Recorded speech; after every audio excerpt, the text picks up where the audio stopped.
Hello friends, welcome back to my channel agro studies में आप लोग का बहुत बहुत स्वागत है। फ्रेंड्स, हम आज की जो इस वीडियो में हम बात कर रहे हैं बीएससी एग्रीकल्चर एंट्रेंस एग्ज़ाम के इम्पोर्टेंट क्वेश्चन के बारे में बात कर रहे हैं। आप किसी भी यूनिवर्सिटी की तैयारी कर रहे हैं, आप डीडीओ की तैयारी कर रहे हैं, एफजी की, एवीपी की कर रहे हैं, या फिर यूपी कॉलेज की कर रहे हैं, या फिर आप गाजीपुर यूनिवर्सिटी किसी भी चीज़ की तैयारी कर रहे हैं, तो आपके लिए ये वीडियो बहुत ही ज़्यादा हेल्पफुल होने वाला है। तो वीडियो को बिना देरी किए स्टार्ट करते हैं। तो पहला प्रश्न दिया गया, तेल उत्पादन के पौधों के लिए सबसे महत्वपूर्ण तत्व है। देखिए, तेल जो होता है वो हमारा, सबसे पहले देख लीजिए, जो तेल होता है वो क्रूसीफेरी फैमिली में जितने भी प्लांट आते हैं वो समझ लीजिए तेल उत्पादन करने वाले प्लांट होते हैं। ठीक है, तो उनमें जो हमारा सबसे महत्वपूर्ण है, तेल बनाने के सबसे महत्वपूर्ण तत्व कौन सा होता है? तो पहला ऑप्शन है नाइट्रोजन, दूसरा ऑप्शन है सल्फर, तीसरा ऑप्शन है मैग्नीशियम, चौथा ऑप्शन है जिंक। तो देखिए, तेल उत्पादन के लिए पौधों के लिए जो सबसे महत्वपूर्ण तत्व है वो हमारा सल्फर होता है।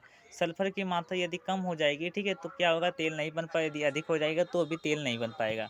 ठीक है, तो चलिए इसके बाद नेक्स्ट आगे बढ़ते हैं। तो अगला दूसरा नंबर प्रश्न दिया गया है कि पौधों को जिन दो तत्वों की अधिकतम आवश्यकता होती है वह नाइट्रोजन और कौन सा है चीज़ है। ठीक है, तो वो हमारा नाइट्रोजन और पोटेशियम हमारा होता है। ठीक है, यदि इसके स्थान पर यदि हमारा फास्फोरस दे दिया होता, ठीक, क्या दिया होता, फास्फोरस दे दिया होता, तो हमारा वो करेक्ट आंसर हो जाता। इसके बाद आगे बढ़ते हैं। तो तीसरा नंबर पर दिया गया है, जिंक का सबसे अधिक प्रचलित उर्वरक का प्रकार है। तो जिंक जो हमारा सबसे अधिक किस रूप में मतलब प्रचलित है, कौन सा फर्टिलाइज़र आता है जो जिंक में सबसे अधिक प्रचलित है? तो वो हमारा जिंक सल्फेट होता है। यदि देखा जाए धान में जो हमारा खैरा डिसीज़ जो लगता है, ठीक है, उसके नियंत्रण के लिए जिंक सल्फेट का 20 से 25 किलोग्राम हम प्रयोग करते हैं प्रति हेक्टेयर की दर से। ठीक है, चलिए इसके बाद हम और आगे बढ़ते हैं। तो चौथी नंबर पर दिया गया, हरी खाद का उपयोग अधिकतर किसके स्रोत के रूप में किया जाता है? तो हरी खाद का जो अधिकतर जो उपयोग जो किया जाता है वो हम नाइट्रोजन के रूप में करते हैं, क्योंकि नाइट्रोजन की पूर्ति के लिए हम हरी खाद के फसल को चुनाव करते हैं। हरी खाद में कौन कौन सी फसलें आएंगी? जैसे हमारा सनई हो गया, ठीक है, कौन सा हो गया, सनई हो गया, ठीक है, इसके बाद ढाइचा हो गया। तो ये सब हमारी हरी खाद की फसलें हैं। इसके बाद आगे चलते हैं। तो हमारा दिया गया केन ठीक है, CAN, ठीक है, बनाने वाला उर्वरक नहीं है, क्योंकि इसमें उपस्थित है, तो वो हमारा है कैल्शियम। ठीक है, राइट आंसर हो जाता है। ये सब ऑलरेडी पूछे गए हैं, तो इसीलिए आप लोग ध्यान से पढ़िएगा। छठवां नंबर पर दिया गया, वर्तमान में भारत की सर्वाधिक यांत्रिकीय खेती की फसल है, तो वो हमारा गेहूं है। ठीक है, ध्यान दीजिएगा। चलिए नेक्स्ट हमारा आता है। अभी इसी में से और मैं आपको बता दूं कि गेहूं उत्पादन में भारत में सबसे अग्रणी अग्रणी राज्य हमारा उत्तर प्रदेश है। ठीक है, इसके बाद हमारा पंजाब आता है। ठीक है, इसके बाद हमारा हरियाणा आता है। ठीक है, ध्यान दीजिएगा।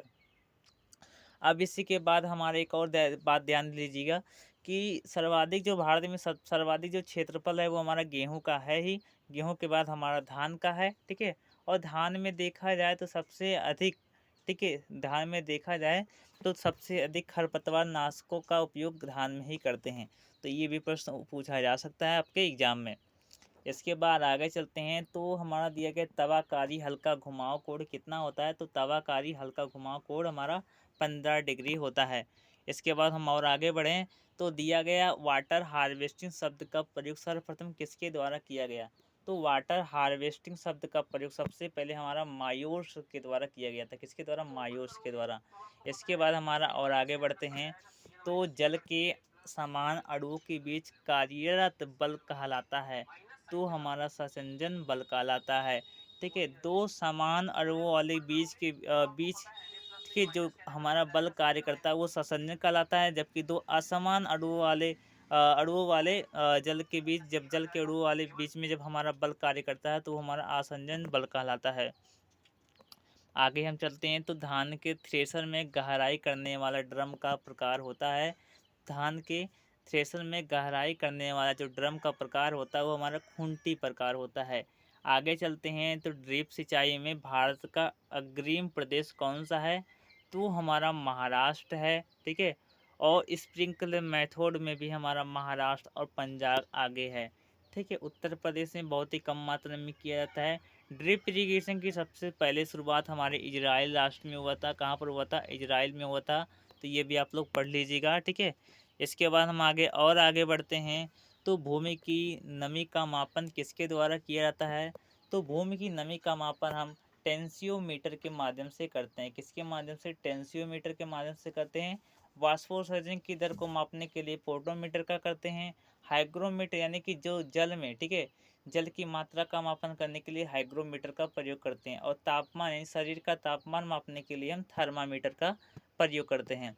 आगे हम चलते हैं। तो रीपर का प्रयोग किसके लिए किया जाता है? तो रीपर का प्रयोग हम फसल की कटाई के लिए करते हैं। रीपर और मोवर दोनों एक ही है, दोनों को अच्छे से ध्यान दीजिएगा।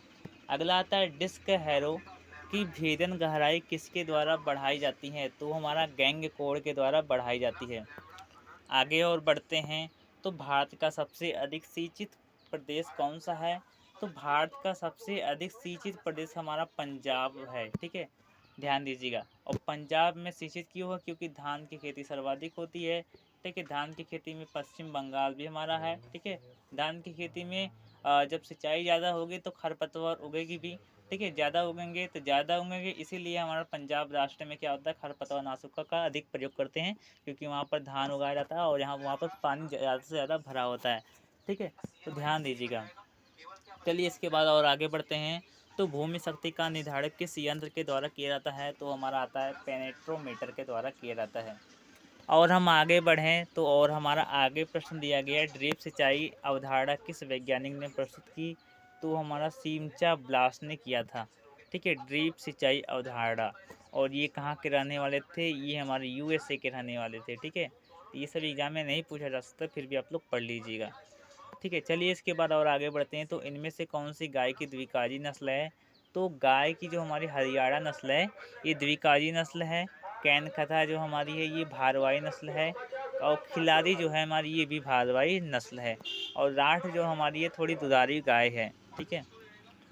इसके बाद अगला आता है 19 नंबर पर, बकरी की कौन सी नस्ल मांस के लिए सबसे उत्तम मानी जाती है? तो वो हमारी ब्लैक बंगाल है। चलिए आज की इस वीडियो में बस इतना ही। जय हिंद जय भारत, धन्यवाद। नेक्स्ट वीडियो में मिलते हैं, तब तक के लिए धन्यवाद। जय हिंद जय भारत।